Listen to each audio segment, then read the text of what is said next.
So I came across this sales letter today, and I wanted to take the time to walk through it with you and show you some of the basic copywriting mistakes that it had in it. And the reason I wanted to do this, the reason I thought it was important to do this video, was because I wanted you to see what the mistakes were so that you would understand how important it is to do your own due diligence before you buy an internet marketing product. And the other thing is that so you don't make the same mistakes when you get ready to write your own sales letter. Which you probably will do at some point if you stay in this business. So let's go ahead and get started. The first thing I wanted to show you is I wanted to show you this right here. That is the date. If you look at this, it says, warning, we will be tearing down this page forever when the 500th copy is sold. Seriously, as of June 4th, which happens to be today's date, there is at least one copy left. Do not be left in the dust. Okay, so this June 4th thing right here, that is an applet. And what it is it just automatically puts the date. If I go tomorrow, it's going to put in tomorrow's date. If I went last week to this web page, it would put in last week's date. Okay, it's really very simple. And the reason that I really didn't like this is because the guy has the spacing here on both sides of it wrong. Okay, so it doesn't look like it fits in. And the other thing I didn't like about this whole section right here is I don't like this whole 500 copy thing, and I'll show you why in a minute.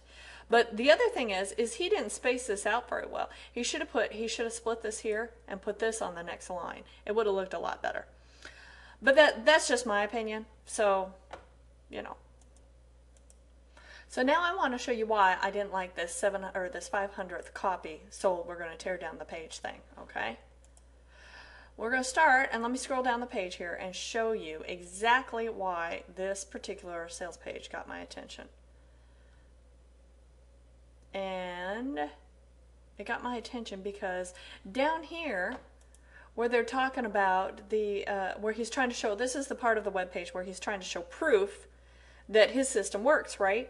And so this is a year. This is January 2008. It's June 2009. This is a year and a half ago that he apparently started this particular website. And of course, he doesn't tell us what the website is. Okay, and you can see no sales, no sales, no sales, or no visitors, I mean. And then all of a sudden, boom, right here, he's getting tons of visitors, right? Okay, and then he's showing the same thing here. But if you look at the date, he's not getting these visitors until December 2008. This is June 2009. In internet marketing terms, that's a long, long time. Things change very, very quickly in the internet marketing world. And so if you go back up here, then to this page, now this makes a little more sense because here, I keep having to change my thing. Here we are at June right now, okay? And his thing here starts in January. But again, he doesn't tell us what website this is, okay? So this is the number of unique visitors, the number of unique visitors for each of these months. And I have to tell you, honestly, this is not a lot of unique visitors at all. That's not a lot of visitors. I mean, maybe it's a lot of visitors to him, but to people who actually have big websites, that's not a lot of unique visitors. So that was what really got my attention, and that's what made me want to start going out and researching this guy, because first of all, he's talking about stuff that just doesn't make a lot of sense to me. And he's talking about, you know, these are traffic machines on the web, right? But that's not a lot of traffic, okay? So the next thing I decided to do is I decided that I would go and actually research this guy, okay? And although I don't like using names, I didn't really have a choice in order to do this. So what I did is I went and I researched this guy right here. Let me pull that up over here. All right, there we go.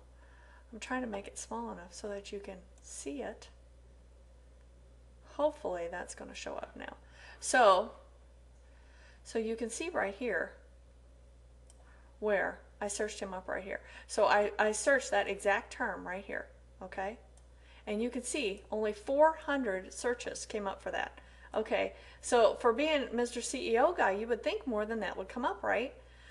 So then I thought, well, maybe that's unfair. Maybe that's something that he just only uses for this one thing. So then I went and I looked up the name of his product, which is,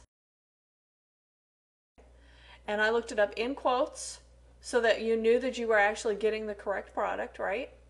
And still, 19,600 listings for that product, okay? So just to put it in context for you, then I went back and I looked up my own name. I know, it's a little bit crazy, but I did. And here, for my name, 92,000. That's not a lot. I'm not a guru, not a big name, anything else, okay? But I looked up myself, just to put it in context, okay? And then I went and looked up my latest product. And this just got released, let's see, I released it about a month ago, okay? And it's the Amazing Article Formula. Probably heard about it, okay? So there's the Amazing Article Formula in quotes, just like I did his product. And I have 56,000 web pages that's listed on, okay? So so that just puts it in some context for you. So is his product actually, you know, what he claims it is? Is it going to be the same, you know, is it going to be this great product that he says it is?